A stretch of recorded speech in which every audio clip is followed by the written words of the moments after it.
உங்கள் Moon TV என்றென்றும் உங்களுக்காக.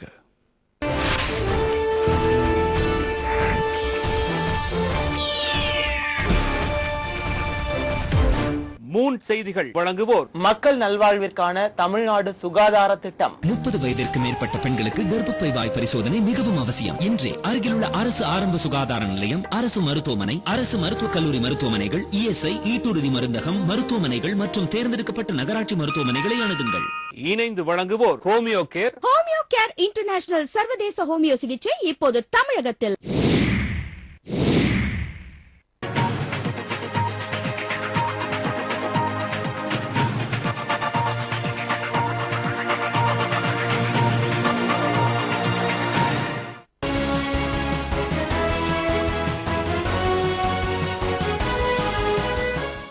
வாழ்த்துக்கள்.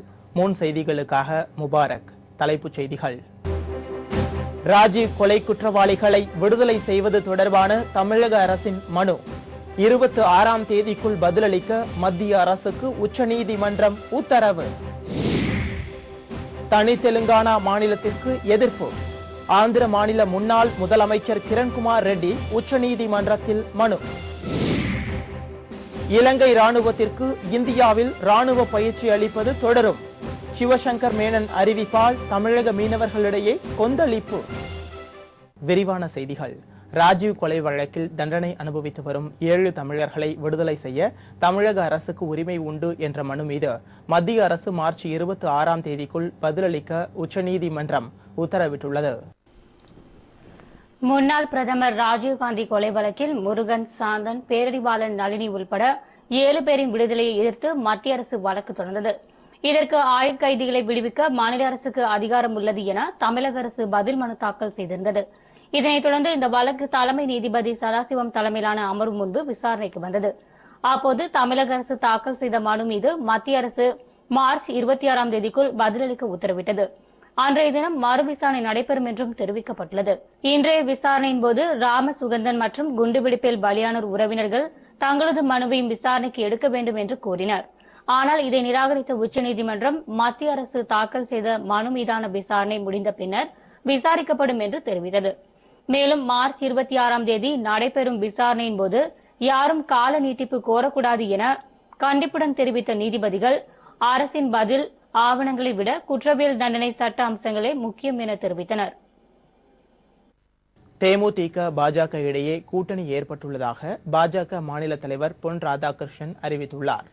வரும் நாடாளுமன்ற தேர்தலில் பாஜக தலைமையிலான கூட்டணியில் தேமுதிக இணைந்துள்ளதாகவும் தேமுதிக போட்டியிடும் தொகுதிகள் குறித்து நாளைக்குள் முடிவு செய்யப்படும் எனவும் பாஜக கூட்டணியில் எந்தெந்த கட்சிகள் இடம்பெற்றுள்ளது என்பது குறித்து நாளை அறிவிப்பு வெளியிடப்படும் என தமிழக பாஜக மாநில தலைவர் பொன் ராதாகிருஷ்ணன் தெரிவித்துள்ளார். இதனிடையே அதிமுக கூட்டணியில் இருந்து இடதுசாரிகள் விலகியுள்ளதாக இடதுசாரிகளின் மாநில செயலாளர்கள் தா பாண்டியன், ஜே ராமகிருஷ்ணன் கூட்டாக தெரிவித்துள்ளனர். அதிமுக கூட்டணியில் இடதுசாரிகளுக்கான தொகுதி பங்கீட்டில் போதிய இடங்களை வழங்காததை அடுத்து இந்திய கம்யூனிஸ்ட் கட்சியும் மார்க்சிஸ்ட் கம்யூனிஸ்ட் கட்சியும் இந்த முடிவை எடுத்துள்ளதாக இருவரும் கூட்டாக தெரிவித்துள்ளனர். தமிழக மீனவர்களை தொடர்ந்து இலங்கை ராணுவம் சிறைபிடித்து செல்லும் நிலையில் அந்நாட்டுக்கு ராணுவ பயிற்சி அளிப்பது தொடரும் என இந்திய தேசிய பாதுகாப்பு ஆலோசகர் சிவசங்கர மேனன் கூறியதாக வெளியான தகவல் மீனவர்கள் மத்தியில் கொந்தளிப்பை ஏற்படுத்தியுள்ளது. டெல்லியில் கடல்வழி பாதுகாப்பு தொடர்பாக 3 நாடுகள் கூட்டம் நடைபெற்றது. கூட்டத்தில் இலங்கை, இந்திய, மாலத்தீவு பிரதிநிதிகள் கலந்து கொண்டனர். மேலும் இதில் இந்திய தேசிய பாதுகாப்பு ஆலோசகர் சிவசங்கர் மேனனை இலங்கை பாதுகாப்பு செயலாளர் கோத்தபய ராஜபக்சே சந்தித்து பேசியதாக கூறப்படுகிறது. அப்போது சுனாமி எச்சரிக்கை குறித்தும் கடல்வழி போக்குவரத்தில் மேற்கொள்ளப்பட வேண்டிய பாதுகாப்பு குறித்தும் விவாதிக்கப்பட்டது. இந்த கூட்டத்தில் இலங்கை ராணுவத்திற்கு இந்தியா தொடர்ந்து பயிற்சி அளிக்கும் என்று சிவசங்கர் மேனன் உறுதியளித்துள்ளதாக தகவல்கள் வெளியாகியுள்ளன. தமிழக மீனவர்களை தொடர்ந்து இலங்கை ராணுவம் சிறைப்பிடித்து செல்லும் நிலையில் அந்நாட்டிற்கு ராணுவ பயிற்சி அளிப்பது தொடரும் என மேனன் கூறியதாக வெளியான தகவல் தமிழக மீனவர்கள் மத்தியில் கொந்தளிப்பை ஏற்படுத்தியுள்ளது. மேலும் தமிழகத்தை சேர்ந்தவர்கள் இந்திய மக்களாக கருதப்படுகிறார்கள் என்ற சந்தேகம் எழுந்துள்ளதாக மீனவ அமைப்புகள் குற்றம் சாட்டியுள்ளன. ஆந்திர மாநிலத்தை 2ஆக பிரித்து தனி தெலுங்கானா என்ற புதிய மாநிலத்தை உருவாக்குவதற்கு எதிர்ப்பு தெரிவித்து ஆந்திர மாநில முன்னாள் முதல்வர் கிரண்குமார் ரெட்டி உச்சநீதிமன்றத்தில் மனு தாக்கல் செய்துள்ளார். ஆந்திர மாநிலத்தை 2ஆக பிரித்து தனி தெலுங்கானா மாநிலம் அமைக்க மத்திய அரசு சமீபத்தில் ஒப்புதல் அளித்தது. அந்த முடிவிற்கு ஜனாதிபதி பிரணாப் முகர்ஜியும் அனுமதி அளித்து கையொப்பமிட்டுள்ள நிலையில் புதிய மாநிலம் அமைப்பதற்கான ஆரம்பகட்ட பணிகள் முழுவீச்சில் நடைபெற்று வருகின்றன. இந்த நிலையில் ஆந்திர மாநில முன்னாள் முதல்வர் கிரண்குமார் ரெட்டி தனி தெலுங்கானா என்ற புதிய மாநிலத்தை உருவாக்குவதற்கு எதிர்ப்பு தெரிவித்து உச்சநீதிமன்றத்தில் மனு தாக்கல் செய்துள்ளார். இம்மனு மார்ச் 7ஆம் தேதி விசாரணைக்கு எடுத்துக் கொள்ளப்படும் என உச்சநீதிமன்றம் தெரிவித்துள்ளது. இதேபோல் மத்திய அரசின் இந்த முடிவை எதிர்த்து சீமாந்திரா பகுதியில் வாழும் வழக்கறிஞர்கள் நேற்று உச்சநீதிமன்றத்தில் ரிட் மனுவை தாக்கல் செய்தனர். இந்த ரிட் மனு மீதான விசாரணை வரும் 7ஆம் தேதி நடைபெறுகிறது என்பது குறிப்பிடத்தக்கது. மருத்துவர்கள் மீதான தாக்குதல் சம்பவத்தை கண்டித்து உத்தரப்பிரதேசத்தில் ஒரு வாரமாக நடைபெற்று வந்த மருத்துவர்களின் போராட்டம் கைவிடப்பட்டுள்ளது. ஜிஎஸ்பிசி மருத்துவக் கல்லூரியில் சமாஜ்வாதி சட்டப்பேரவை உறுப்பினர் இர்பான் சோலிங்கிற்கும் மருத்துவர்களுக்கும் இடையே கடந்த மாதம் 28ஆம் தேதி ஏற்பட்ட மோதலால் மருத்துவர்கள் தாக்கப்பட்டதாக கூறப்படுகிறது. இந்த சம்பவத்தை கண்டித்தும் கான்பூர் காவல்துறையினர் மீது நடவடிக்கை எடுக்க கோரியும் மருத்துவர்கள் தொடர் போராட்டத்தில் ஈடுபட்டு வருகின்றனர்.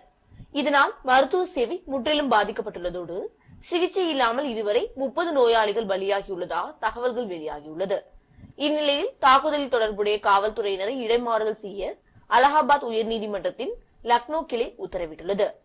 அப்போது மக்களவைத் தேர்தல் நடத்தை விதிகள் அமலுக்கு வந்துள்ளதால் காவல்துறை அதிகாரிகளை இடமாற்றம் செய்ய இயலாது என்று அரசு தரப்பில் தெரிவிக்கப்பட்டதனை நீதிபதிகள் ஏற்க மறுத்துவிட்டனர். மேலும் இச்சம்பவம் குறித்து நீதி விசாரணை நடத்தவும் நீதிமன்றம் உத்தரவிட்டது. மருத்துவர்கள் தங்களது போராட்டத்தை கைவிட்டு பணிக்கு திரும்ப வேண்டும் என்றும் நீதிபதிகள் கேட்டுக் கொண்டனர். இந்த விவகாரத்தை தாமாக முன்வந்து நீதிமன்றம் விசாரணைக்கு எடுத்துக் கொண்டது குறிப்பிடத்தக்கது. குஜராத்தில் ஏற்பட்ட வன்முறை சம்பவம் தொடர்பாக ஆம் ஆத்மி கட்சி செய்தி தொடர்பாளரும் முன்னாள் பத்திரிகையாளருமான அசுதோஷ் உட்பட 14 பேர் மீது வழக்கு பதிவு செய்யப்பட்டுள்ளது. ஆம் ஆத்மி கட்சியின் தேசிய அமைப்பாளர் அரவிந்த் கெஜ்ரிவால் குஜராத்தில் காவல்துறையால் தடுத்து நிறுத்தப்பட்டதை கண்டித்து டெல்லியில் அக்கட்சியினர் மேற்கொண்ட ஆர்ப்பாட்டத்தின் போது மோதல் வெடித்தது. அப்போது ஆம் ஆத்மி கட்சி தொண்டர்களும் பாஜக தொண்டர்களும் கல்வீச்சில் ஈடுபட்டதால் பரபரப்பு ஏற்பட்டது. இதையடுத்து காவல்துறையினர் தண்ணீரை பீச்சியடித்து நிலைமையை கட்டுக்குள் கொண்டு வந்தனர். போர்க்களம் போல் காட்சியளித்த இந்த சம்பவம் தொடர்பாக கருத்து தெரிவித்த ஆம் ஆத்மியின் ஒருங்கிணைப்பாளர் அரவிந்த் கெஜ்ரிவால் இச்சம்பவத்திற்கு மன்னிப்பு கோரியுள்ளார். மேலும் பாரதிய ஜனதா கட்சி அலுவலகத்தை தாக்கிய ஆம் ஆத்மி கட்சி தொண்டர்கள் 14 பேர் மீது வழக்கு பதிவு செய்யப்பட்டுள்ளது.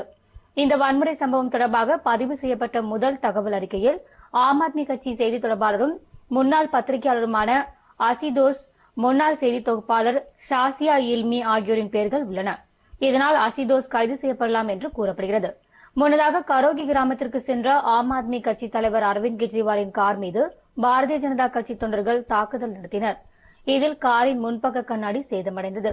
இதேபோல குஜராத்தின் சில இடங்களிலும் இரு கட்சியினருக்கும் இடையே மோதல் வெடித்தது குறிப்பிடத்தக்கது. சிறப்பு அந்தஸ்து வழங்கும் அளவிற்கு ஒடிசா பின்தங்கிய மாநிலமாக இல்லை என்று மத்திய திட்டக்குழு துணைத் தலைவர் மான்டேக் சிங் அலுவாலியா தெரிவித்துள்ளார். ஒடிசா மாநிலம் கட்டாக்கில் உள்ள ரவன்ஷா பல்கலைக்கழகத்தில் நடைபெற்ற நிகழ்ச்சியில் கலந்து கொண்டு பேசிய மத்திய திட்டக்குழு துணைத் தலைவர் மான்டேக் சிங் அலுவாலியா, அரிதான சூழலில் உள்ள மாநிலங்களுக்குத்தான் சிறப்பு அந்தஸ்தை மத்திய அரசு வழங்குகிறது என்று கூறினார். அந்த நிலையில் ஒடிசா மாநிலம் இல்லை என்று கூறிய அவர், மத்திய அரசின் உதவியை பெற பல்வேறு வழிகள் உள்ளன, அதை பெறுவதில் ஒடிசா அரசு கவனம் செலுத்த வேண்டும் என்றும் தெரிவித்தார். மேலும் ஒடிசா மாநிலம் தற்போதுள்ள கட்டமைப்புக்குள் வளர்ச்சி விகிதத்தை அதிகரிக்க முடியும் என்றும் ஒடிசாவிற்கு சிறப்பு அந்தஸ்து வழங்க வேண்டும் என்ற கோரிக்கை அரசியல் நோக்கம் கொண்டது என்றும் கூறினார். ஒய்எஸ்ஆர் காங்கிரஸ் தலைவர் ஜெகன்மோகன் ரெட்டி மற்றும் பிரசாத் ரெட்டி ஆகியோரது 863 கோடி ரூபாய் மதிப்புள்ள சொத்துக்களை அமலாக்க பிரிவு முடக்கியுள்ளது. ஆந்திர மாநிலத்தில் ஒய்எஸ் ராஜசேகர ரெட்டி முதல்வராக இருந்தபோது நிம்மகட பிரசாத் என்பவரின் நிறுவனங்களுக்கு அதிக சலுகைகள் வழங்கப்பட்டுள்ளது. அந்த நிறுவனங்கள் ஆந்திராவில் உள்கட்டமைப்பு பணிகளை மேற்கொள்ள அரசிடமிருந்து அனுமதி பெற்றன. அவ்வாறு அனுமதி அளித்ததற்காக பிரசாத்தின் நிறுவனங்கள் ஒய்எஸ்ஆர் காங்கிரஸ் தலைவர் ஜெகன்மோகன் ரெட்டியின் நிறுவனத்தில் 854.54 கோடி ரூபாய் முதலீடு செய்துள்ளன. இந்நிலையில் ஜெகன் மீது தொடரப்பட்ட சொத்து குவிப்பு வழக்கின் அடிப்படையில் ஜெகன் மற்றும் பிரசாத் ஆகியோரின் மீது நிதி மோசடி வழக்கு பதிவு செய்யப்பட்டது. இதைத் தொடர்ந்து ஜெகன் மற்றும் பிரசாத் ஆகியோருக்கு சொந்தமான 863 கோடி ரூபாய் மதிப்புள்ள சொத்துக்களை அமலாக்க பிரிவு முடக்கியுள்ளது. முன்னதாக பிரசாத் உள்கட்டமைப்பு திட்டத்தை மேற்கொள்ள நிலங்களை வாங்கியதில் அவருக்கு சட்டவிரோதமாக 1426.17 கோடி ரூபாய் லாபம் கிடைத்துள்ளது என்று தெரிவிக்கப்பட்டுள்ளது. மேற்கு வங்க முதலமைச்சரும் திரிணாமுல் காங்கிரஸ் கட்சியின் தலைவருமான மம்தா பானர்ஜி பெண்ணியவாதியாக இருப்பதை விட மனிதநேயவாதியாகவே இருக்க விரும்புவதாக கூறியுள்ளார். பேஸ்புக் இணையதளத்தில் பல்வேறு பகுதியிலிருந்து தொண்டர்கள் எழுப்பிய கேள்விகளுக்கு மேற்கு வங்க முதல்வர் மம்தா பானர்ஜி பதில் அளித்துள்ளார். தேர்தல் நடைபெறவுள்ள நிலையில் பெண்கள் இணைத்து கூட்டணி அமைக்கலாமே என்று கேள்வி எழுப்பிய போது மம்தா பானர்ஜி நான் தயார் என்றும் நீங்கள் மாயாவதி மற்றும் ஜெயலலிதாவை இணைங்கள் நான் மகிழ்ச்சி அடைவேன் என்று கூறியுள்ளார். மேலும் அதிமுக பொதுச் செயலாளரும் தமிழக முதலமைச்சருமான ஜெயலலிதாவுடனும் பகுஜன் சமாஜ் கட்சியின் தலைவர் மாயாவதியுடன் இணைந்து பணியாற்ற எந்த தயக்கமும் இல்லை என்று மம்தா பானர்ஜி கூறியுள்ளார். மேலும் நான் பெண்ணியவாதி இல்லை, ஆனால் மனிதநேயவாதி என்றும் நாட்டிற்காக வேலை செய்யும் போது சகோதர மற்றும் சகோதரிகளுடன் இணைந்து பணியாற்ற வேண்டும் என்றும் நான் இந்துக்களின் தலைவர் என்றோ முஸ்லிம்களின் தலைவர் என்றோ அல்லது பெண் என்றோ கூற முடியாது என்று மம்தா பானர்ஜி கூறியுள்ளார். நாடு முழுவதும் 1,00,000 கிராமங்களில் சேவை மையங்கள் மூலம் பாஸ்போர்ட் சேவையை ஏற்படுத்த மத்திய அரசு முடிவு செய்துள்ளது. மத்திய வெளியுறவுத்துறை அமைச்சகம் மற்றும் இ கவர்னன்ஸ் சேவை நிறுவனம் இணைந்து பாஸ்போர்ட் தொடர்பான சேவைகளை 1,00,000க்கும் மேலான பொது சேவை மையங்கள் மூலம் கிராமப்புறங்களில் தொடங்குகின்றன. உத்தரப்பிரதேசம் மற்றும் ஜார்க்கண்ட் மாநிலங்களில் உள்ள 15க்கும் தேர்ந்தெடுக்கப்பட்ட பொது சேவை மையங்களில் சோதனை முயற்சியாக இம்மாதம் 2ஆம் வாரம் இந்த சேவை துவங்கப்படுகிறது. மார்ச் மாத இறுதிக்குள் நாடு முழுவதும் இந்த சேவை தொடங்கப்படும். தொழில்நுட்பத்தை பயன்படுத்த முடியாதவர்களுக்கு இம்முயற்சி ஒரு வரப்பிரசாதமாக அமையும். பின்னர் இச்சேவை நாடு முழுவதும் அமல்படுத்தப்படுகிறது. இக்கவர்னன்ஸ் சேவை நிறுவனம் இந்திய அரசின் மின்னணு மற்றும் தகவல் தொழில்நுட்பத்துறையின் ஒரு பிரிவே என்பது குறிப்பிடத்தக்கது. விளம்பர இடைவேளைக்கு பிறகு செய்திகள் தொடரும்.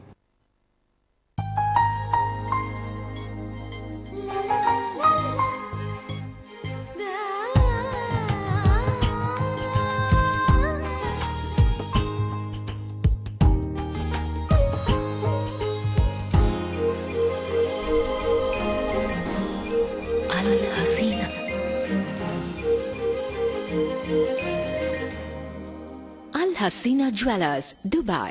There is nothing more precious than you. பாப்பாக்கு உடம்பே சரியில்லை. என்ன ஆச்சு? தலைவலி வந்ததா? மருந்து கொடுத்தேன், சரியா போச்சு. ஆனா கால் வலி வந்துச்சு. கால் வலிக்கு மருந்து கொடுத்தேனா சரியா போச்சு. ஆனா எல்லா வலியும் வந்துச்சு. ஒரு வியாதிக்கு மருந்து சாப்பிட்டு இன்னொரு வியாதி வரணுமா என்ன? நோ, இனி வராது. யுனானி மருத்துவம். யுனானி மருத்துவம் தான் நோயையும் குணப்படுத்தும், உடலையும் பலப்படுத்தும். யுனானினா ரபானி, ரப்பானினா யுனானி. Doctor Hakeem S A. சையத் சத்தாரின் ரப்பானி வைத்தியசாலா, Royapettah, Chennai.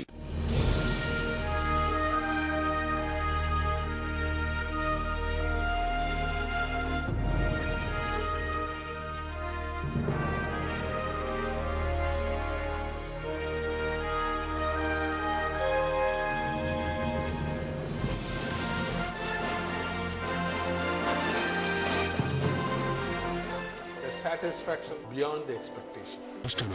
Dubai, Riyadh, Kuwait and Bangkok. கண்ணுக்குட்டி, செல்லுக்குட்டி, ஜூ ஜூ ஜூ ஜூ ஜூ.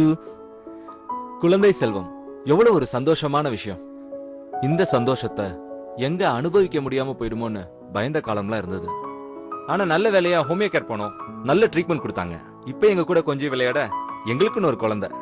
ஹோமியோ கேருக்கு நன்றி. ஒரு பெண் முழுமை அடையறதே தாய்மை அடையும் போதுதான்.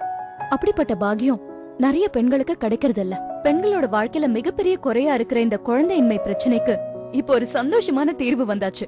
உலகத்தர ஹோமியோபதி சிகிச்சையை உங்கள் அருகில் கொண்டு வந்து தரும் ஹோமியோ கேர் இன்டர்நேஷனல். நம்பி வாருங்கள், நலன் அடையுங்கள். இனி நம்ம ஆரோக்கியத்தை பாதுகாக்க இவங்க இருக்காங்க. நம்பி வாருங்கள், நலன் அடையுங்கள். Homeo care international, Chennai, Kovai, Madurai. தொடர்புக்கு 9282227700 9282227711. செய்திகள் தொடர்கின்றன. காவிரி பிரச்சனையில் மத்திய அரசும் திமுகவும் இணைந்து தமிழக விவசாயிகளை வஞ்சித்து விட்டதாக முதலமைச்சர் ஜெயலலிதா குற்றம் சாட்டியுள்ளார்.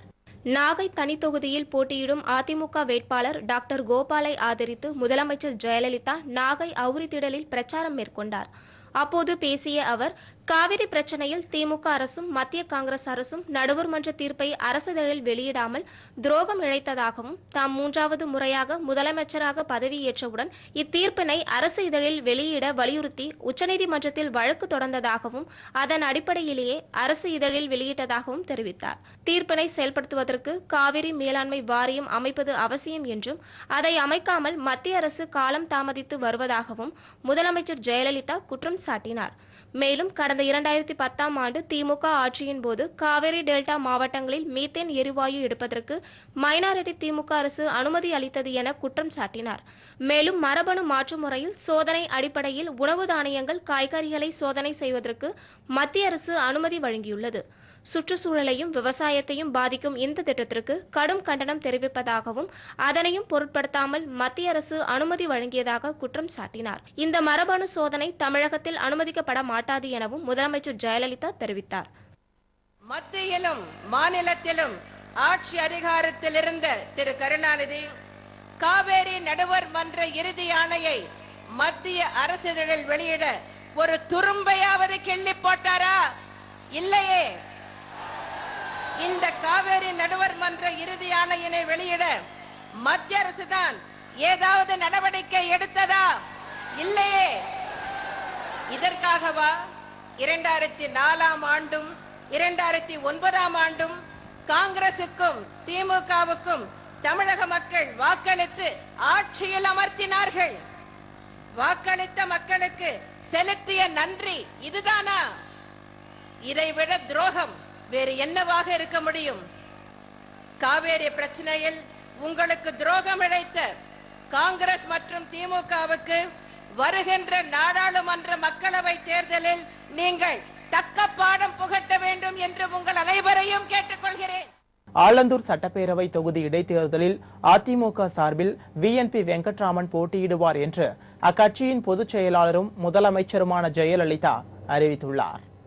அதிமுக தலைமை கழகம் வெளியிட்டுள்ள அறிக்கையில் ஆலந்தூர் சட்டப்பேரவை தொகுதி இடைத்தேர்தலில் VNP வெங்கட்ராமன் வேட்பாளராக தேர்வு செய்யப்பட்டுள்ளார் என்று அக்கட்சியின் தலைமை கழகம் வெளியிட்டுள்ள செய்திக்குறிப்பில் தெரிவிக்கப்பட்டுள்ளது.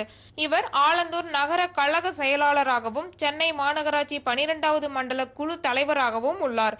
ஆலந்தூர் தொகுதி MLA-வாக இருந்த தேமுதிகவை சேர்ந்த பன்ருட்டி ராமச்சந்திரன் அண்மையில் அக்கட்சியிலிருந்து விலகியதோடு MLA பதவியையும் ராஜினாமா செய்தார்.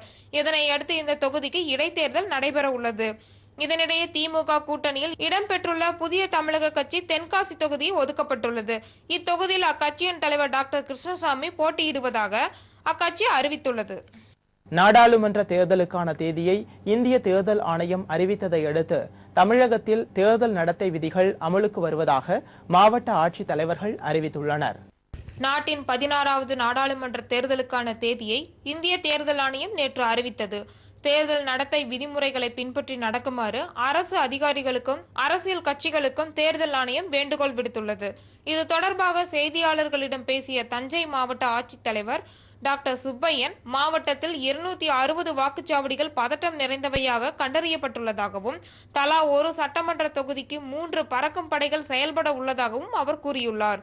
மேலும் தேர்தலை ஒட்டி மாவட்ட காவல் கண்காணிப்பாளர் அலுவலகத்தில் 24 மணி நேரமும் இயங்கும் கட்டுப்பாட்டு அறை அமைக்கப்பட்டுள்ளதாகவும் தேர்தல் விதிமுறைகளின்படி பொது இடங்களில் விளம்பர பலகைகளோ சுவர் விளம்பரங்களோ செய்யக்கூடாது என்றும் விதிகளை மீறுபவர்கள் மீது சட்ட நடவடிக்கைகள் எடுக்கப்படும் என்றும் சுப்பையன் தெரிவித்துள்ளார். தஞ்சை பாராளுமன்ற தொகுதியில் மொத்தம் 13,11,217 மொத்த வாக்காளர்கள் உள்ளனர். இதில் 6,48,212 ஆண் வாக்காளர்களும் 6,61,949 பெண் வாக்காளர்களும் 9 இதர வாக்காளர்களும் 1047 சர்வீஸ் ஓட்டர்ஸும் அடங்குவர். மொத்தம் தஞ்சை பாராளுமன்ற தொகுதியில் 1536 வாக்கு 816 இடங்களில் அமைந்துள்ளன. இவற்றில் 260 வாக்குச்சாவடிகள் வல்னரபிள் கிரிட்டிக்கல் என்று அடையாளம் காணப்பட்டுள்ளது. இதேபோல் திண்டுக்கல் மாவட்ட ஆட்சித்தலைவர் வெங்கடாச்சலம், கோவை மாவட்ட ஆட்சித்தலைவர் அர்ச்சனா பட்நாயக், ஈரோடு மாவட்ட ஆட்சித்தலைவர் சண்முகம், நாமக்கல் மாவட்ட ஆட்சித்தலைவர் தட்சிணாமூர்த்தி நகர்ப்புறங்களில் எவ்வித விளம்பரம் செய்ய அனுமதி இல்லை. கிராமப்புறங்களை பொறுத்தவரையில் தனியார் கட்டிடங்களில் அந்த கட்டிட உரிமையாளரின் அனுமதி பெற்று விளம்பரம் செய்யலாம். ஒலிபெருக்கிகள் பயன்படுத்துவதை பொறுத்தவரையில் காலை 6 மணி முதல் இரவு 10 மணி வரை மட்டுமே உரிய அனுமதி பெற்று பயன்படுத்த வேண்டும். காலை 6 மணிக்கு முன்னரோ இரவு 10 மணிக்கு பின்னரோ ஒலிபெருக்கி பயன்படுத்த அனுமதி இல்லை. கரூர் மாவட்ட ஆட்சித்தலைவர் ஜெயந்தி, தேனி மாவட்ட ஆட்சித்தலைவர் டாக்டர் பழனிசாமி, மதுரை மாவட்ட ஆட்சித்தலைவர் சுப்பிரமணியன், திருவள்ளூர் மாவட்ட ஆட்சித்தலைவர் வீர ராகவராவ், திருவண்ணாமலை மாவட்ட ஆட்சித்தலைவர் ஞானசேகரன், வேலூர் மாவட்ட ஆட்சித்தலைவர் டாக்டர் நந்தகோபால் மற்றும் தருமபுரி மாவட்ட ஆட்சித்தலைவர் விவேகானந்தன் ஆகியோர் தேர்தல் நடத்தை விதிமுறைகள் அமுல்படுத்தியது தொடர்பாக செய்தியாளர்களிடம் தெரிவித்துள்ளனர். ராமநாதபுரத்தைச் சேர்ந்த 24 விசைப்படகு மற்றும் நாட்டு படகு மீனவர்களை இலங்கை கடற்படையினர் கைது செய்துள்ளனர். ராமநாதபுரம் மாவட்டம் தொண்டி மற்றும் நம்புதாளை பகுதிகளை சேர்ந்த ஏராளமான நாட்டுப்படகு மீனவர்கள் கடலில் மீன்பிடிக்க சென்றனர். அப்போது நடுக்கடலில் மீன்பிடித்துக் கொண்டிருந்தவர்கள் மீது தாக்குதல் நடத்திய இலங்கை கடற்படையினர் 24 விசைப்படகு மற்றும் நாட்டுப்படகு மீனவர்களை கைது செய்தனர். அத்துடன் மீனவர்கள் சென்ற 3 நாட்டு படகுகளையும் சிறைப்பிடித்து சென்றுள்ளனர். இதேபோன்று ராமநாதபுரம் மாவட்டம் தொண்டி நம்புதாளை பகுதியில் இருந்து கடலுக்கு சென்ற 15 மீனவர்களை இலங்கை கடற்படையினர் சிறைப்பிடித்தனர். தமிழகம் மற்றும் இலங்கை மீனவர்கள் பிரச்சினை குறித்து பேச்சுவார்த்தை நடத்த தமிழக அரசு ஒப்புதல் வழங்க உள்ள நிலையில் இலங்கை கடற்படையின் இந்த நடவடிக்கைக்கு மீனவ சங்கங்கள் கடும் எதிர்ப்பு தெரிவித்துள்ளன. மேலும் தமிழக மீனவர்களை தொடர்ந்து கைது செய்து வரும் இலங்கை கடற்படையின் செயலுக்கு கப்பல் போக்குவரத்து துறை அமைச்சர் G.K. வாசன் கண்டனம் தெரிவித்துள்ளார். தாராபுரம் அருகே நோயாளிகளுக்கு சிகிச்சை அளிக்க மறுத்ததாக கூறி பொதுமக்கள் மருத்துவமனையை முற்றுகையிட்டதால் பெரும் பரபரப்பு ஏற்பட்டது.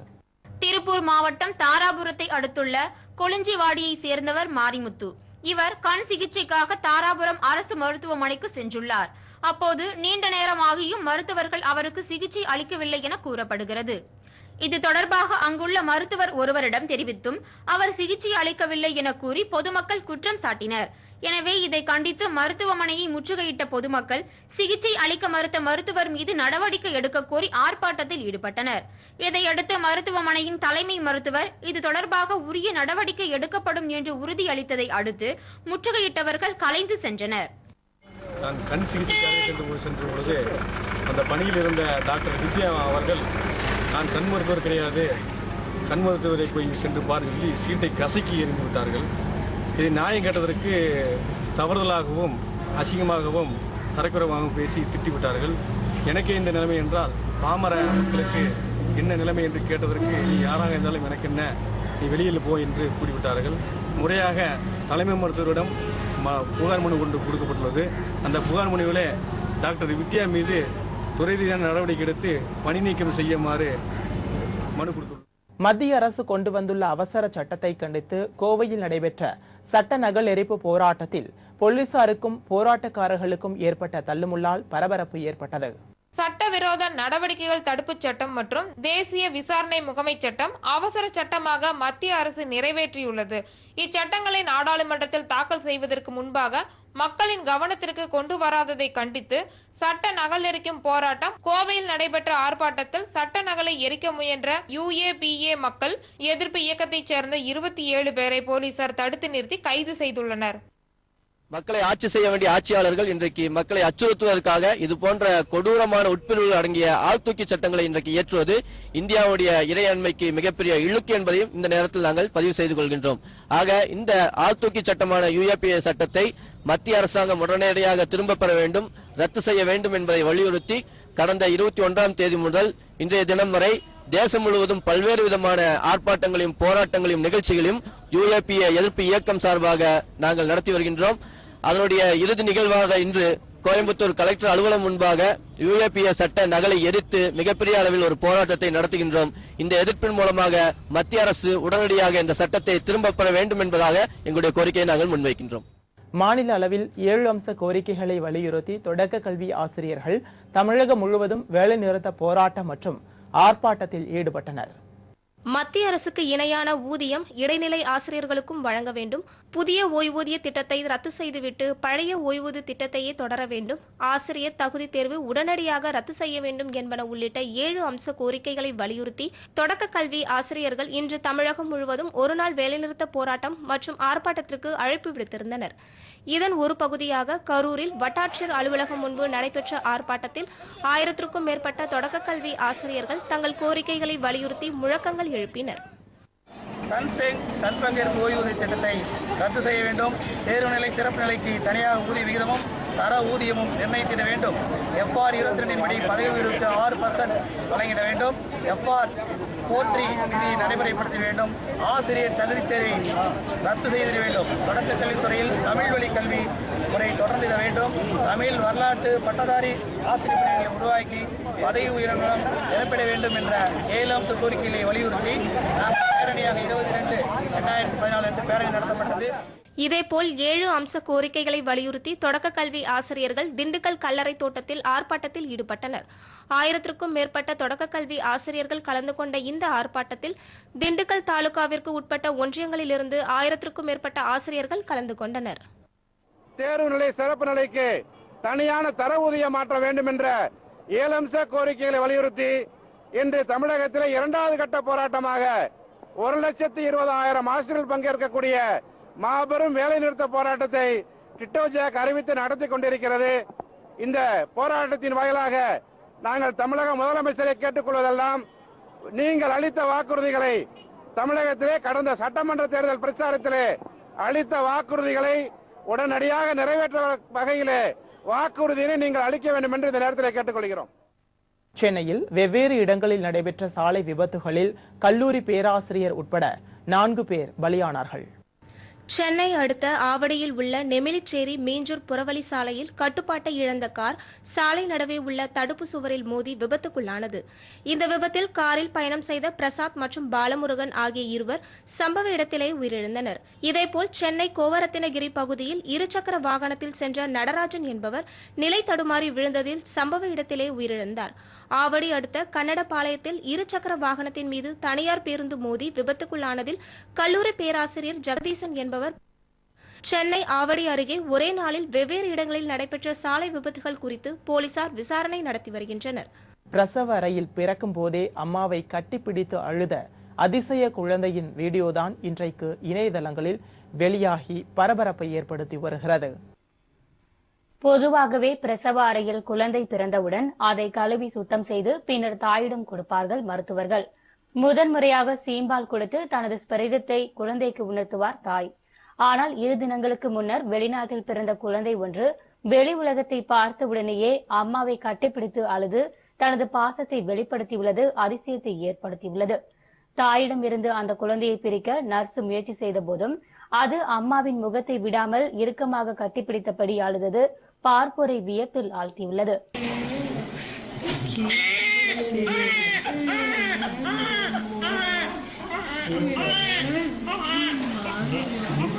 பின்னர் ஒரு வழியாக சமாளித்து குழந்தையை பிரித்த நர்ஸ் நன்றாக சுத்தம் செய்து தாயிடம் ஒப்படைத்தார். இது குறித்த வீடியோ இணையதளங்களில் வெளியாகியுள்ளது பரபரப்பை ஏற்படுத்தியுள்ளது. இனி இன்றைய தங்கம் மற்றும் வெள்ளி விலை நிலவரம். இன்று 1 கிராம் ஆபரண தங்கம் 2842 ரூபாயாகவும் 1 பவுனின் விலை 22,736 ரூபாயாகவும் விற்பனையானது. 1 கிராம் வெள்ளியின் விலை 49 ரூபாய் 90 காசுகளாகவும் 1 கிலோ வெள்ளியின் விலை 46,665 ரூபாயாகவும் விற்பனையானது. அல் அசீனா வழங்கும் துபாயில் இன்று தங்கத்தின் விலை நிலவரம். 22 கேரட் ஆபரண தங்கம் 1 கிராமிற்கு 152.75 திரகங்களாக விற்பனையானது. இது இந்திய ரூபாயின் மதிப்பில் 2,572 ரூபாய் 73 காசுகளாக விற்பனையானது. 24 கேரட் ஆபரண தங்கம் 1 கிராமிற்கு 161.50 திரகங்களாக விற்பனையானது. இது இந்திய ரூபாயின் மதிப்பில் 2,720 ரூபாய் 10 காசுகளாக விற்பனையானது. மீண்டும் இன்றைய தலைப்புச் செய்திகள். ராஜீவ் கொலை குற்றவாளிகளை விடுதலை செய்வது தொடர்பான தமிழக அரசின் மனு 26ஆம் தேதிக்குள் பதிலளிக்க மத்திய அரசுக்கு உச்சநீதிமன்றம் உத்தரவு. தனி தெலுங்கானா மாநிலத்திற்கு எதிர்ப்பு. ஆந்திர மாநில முன்னாள் முதலமைச்சர் கிரண்குமார் ரெட்டி உச்சநீதிமன்றத்தில் மனு. இலங்கை ராணுவத்திற்கு இந்தியாவில் ராணுவ பயிற்சி அளிப்பது தொடரும். சிவசங்கர் மேனன் அறிவிப்பால் தமிழக மீனவர்களிடையே கொந்தளிப்பு. இதுடன் செய்திகள் நிறைவடைகின்றன. முன் தொலைக்காட்சியின் 6:30 மணி செய்திகளை காணத் தவறாதீர்கள். வாழ்த்துக்கள்.